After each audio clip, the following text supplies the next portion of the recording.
estamos aqui mais uma vez para conversar um pouco sobre elementos dessa crise, né? E também tentando esclarecer algumas questões que estão postas na sociedade brasileira e, de certa forma, no mundo. Veja bem, hoje vamos falar sobre racismo institucional. Sobre o racismo institucional, a gente lembra que o país fez a abolição em 1888 e de lá para cá nós já vamos acelerar um pouco, naturalmente, né? Lembrando que quando houve a abolição era também para atender uma necessidade do processo de industrialização que se iniciava, e nesse sentido ele vai ser, portanto, para ser compreendido o racismo institucional, o racismo estrutural, é preciso compreender que já naquele momento as populações negras foram abandonadas, isoladas da cidade, né? Formaram aquilo que se passou a chamar de favelas, completamente distante dos centros da cidade. E por isso mesmo ali já começa também o preconceito, né? E esse preconceito vem junto com as populações imigrantes que vão chegando com mão de obra qualificada e que vão assumindo os postos de trabalho. Nesse sentido, eu gostaria de chamar a atenção também que, mesmo assim, o Brasil teve, mesmo nessas condições, um presidente da República negro, né, que é o Nilo Peçanha. Nilo Peçanha que assume por ser vice e assume a partir da morte de Afonso Pena. Tá? Também na literatura nós podemos registrar Machado de Assis e Lima Barreto, que vai refletir e trazer, pautar o debate sobre o subúrbio. Mesmo assim, nós observamos as críticas que ocorrem em decorrência do processo de embranquecer, que a gente chama, né? Passar uma imagem de que eram brancos, quando, na verdade, nós sabemos que eram negros, era negro, Machado de Assis era negro, mas que a literatura repassa, né, nas imagens dele como se fosse branco. Bom, isso mostra como o país tem dificuldade de absorver a sua origem negra. Mostra também que a própria cultura negra, como foi o caso da capoeira, né, já chegou a ser crime. Logo em seguida da abolição, né, a prática da capoeira passa a ser crime, previsto no Código Penal. Por aí vocês imaginam o tamanho da discriminação que o negro sofre desde que chegou e que construiu esse país que hoje nós temos. Passamos também rapidamente para lembrar que também ainda na cultura, o samba, né, que vem de origem dos batuques africanos e é muito associado à religião africana e por isso mesmo é considerado algo que deve ser discriminado durante muito tempo. Paradoxalmente, por incrível que pareça, no próprio período autoritário, na primeira ditadura do país do século XX, né, no governo de Getúlio Vargas, tanto o samba, né, como a capoeira vão ser estimuladas. Isso não quer dizer que não haja preconceito com o negro, mas mostra também da habilidade, da maneira de tratar a identidade nacional que Getúlio teve, que isso aí é um caso à parte para se tratar e como foi tratado aquela época.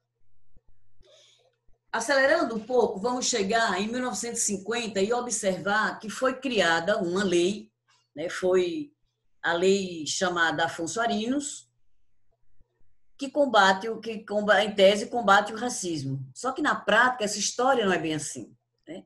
A lei Afonso Arinos, ela foi promulgada como uma lei a partir do momento em que uma artista, uma dançarina americana, vem ao Brasil e quando chega para se hospedar num hotel no Rio de Janeiro, infelizmente, o hotel negou. Ela não encontrou um lugar para se hospedar porque os hotéis estavam negando. Em decorrência disso, houve uma grande repercussão no país e fora do país, E aí a gente chama atenção, porque os anos 50 era um período pós-guerra, o anseio por liberdades no mundo e no Brasil também. Afinal, o Brasil tinha participado do combate à guerra contra o nazismo e vai, então, aparecer como muito estranho, porque a imagem que se vendia do país era uma imagem de um povo que exercitava a chamada democracia racial. Então, ninguém imaginava que no Brasil iria acontecer isso. A lei, portanto, é criada não para combater o racismo, mas a lei é criada para minimizar a imagem ou tentar desfazer a imagem de que o país, o nosso Brasil, que ele não é racista. Então, imediatamente, numa semana, elabora-se um projeto de lei, em um mês ele é aprovado na Câmara Federal, e a partir daí nós vamos observar essa lei, Afonso Arino, que entra em vigor, mas que não vai ter eficácia nenhuma. O racismo continua. Aliás, ele continua até os dias de hoje. Por isso, a gente vai acelerar um pouco e mostrar que durante a ditadura militar, também os movimentos negros, diante da opressão, como outros setores e diversos setores da sociedade, intelectuais, professores, no esporte, em todos os setores da sociedade houve repressão. Os artistas foram vítimas de repressão, os intelectuais foram vítimas, muitos foram exilados, enfim.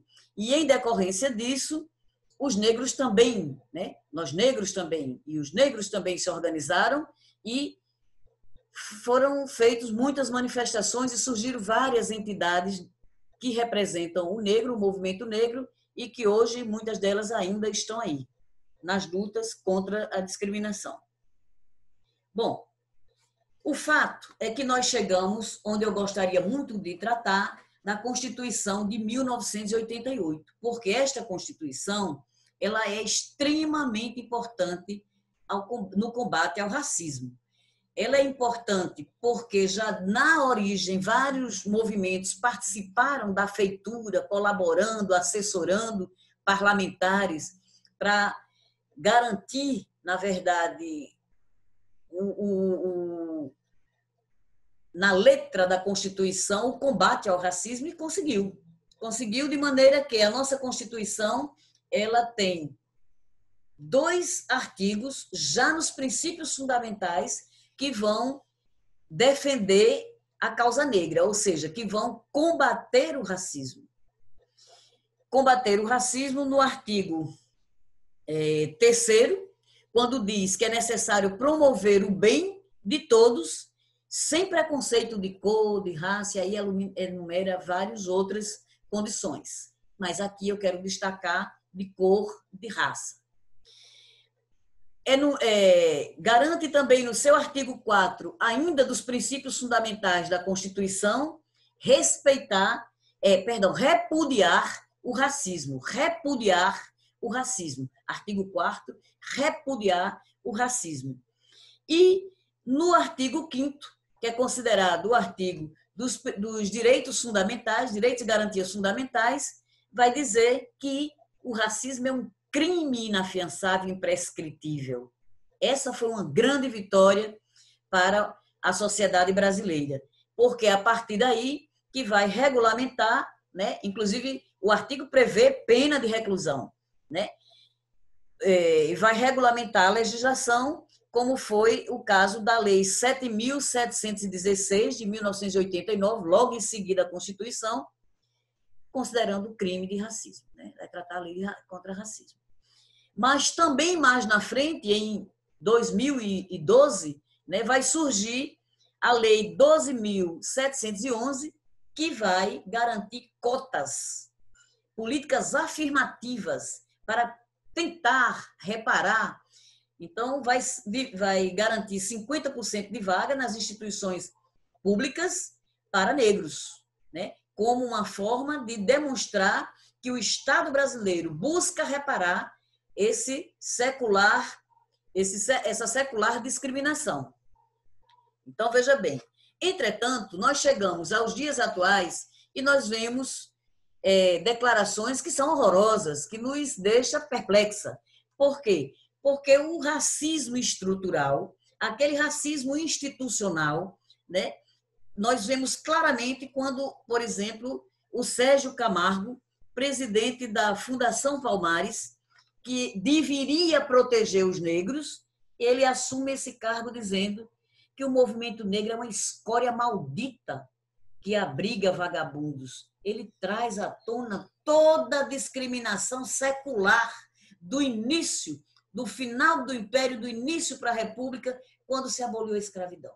E realmente nos assusta. Nos assusta mais ainda porque não é uma frase isolada.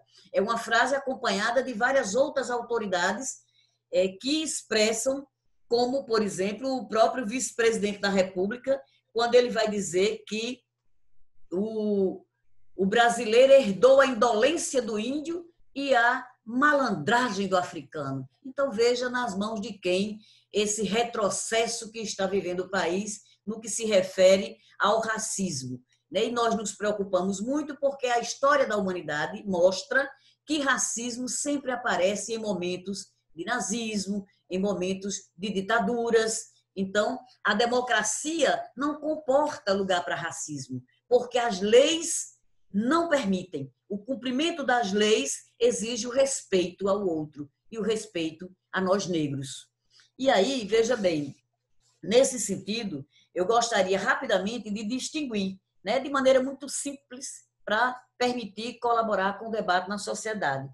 Então, enquanto o preconceito é uma opinião formada previamente, enquanto a discriminação valoriza a si e destrói a imagem do outro, o racismo é a discriminação e o preconceito contra a etnia ou a cor.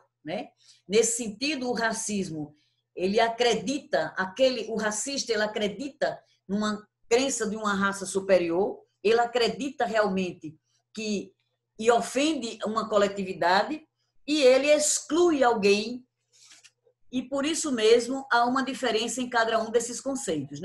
Poderíamos lembrar também de que a injúria racial ela está prevista no Código Penal, no artigo 140, como sendo uma qualificadora de um crime de honra. O que é importante porque você veja que todas as legislações elas vão amarrando numa sociedade democrática para impedir essas práticas. Diferentemente do racismo estrutural. O racismo estrutural tem as origens lá, como nós contamos aqui, já desde as origens lá do escravismo, quando existia o escravismo, na passagem, onde já de cara já fica isolado os negros da sociedade brasileira. Diferentemente também do racismo institucional, como eu dei o exemplo recente, quando autoridades e instituições reproduzem essas práticas, dando exemplo e permitindo na sociedade que se conduza, permitindo infinitamente esse tipo de prática. Então, ficamos por aqui para dizer a vocês que esperamos ter colaborado em refletir sobre o racismo para que a gente possa realmente, na sociedade brasileira, nos dias atuais tão difíceis, com tantas ameaças à democracia, com tantas ameaças às liberdades, alertar que o racismo não é uma luta dos negros. O racismo é uma luta de toda a sociedade. Entretanto, nós sentimos que algo muito grave na sociedade está para acontecer quando há ameaça à liberdade de imprensa, quando há ameaças a trazer valores como o racismo, naturalizar o racismo como se fosse um valor universal, quando, na verdade, é um crime universal e que, no Brasil, nós já efetivamente garantimos a Constituição e nas leis de que racismo é crime e vamos tentar cumprir a nossa Constituição, a grande Constituição de 1988, a Constituição do Estado de Direito Democrático. Muito obrigada.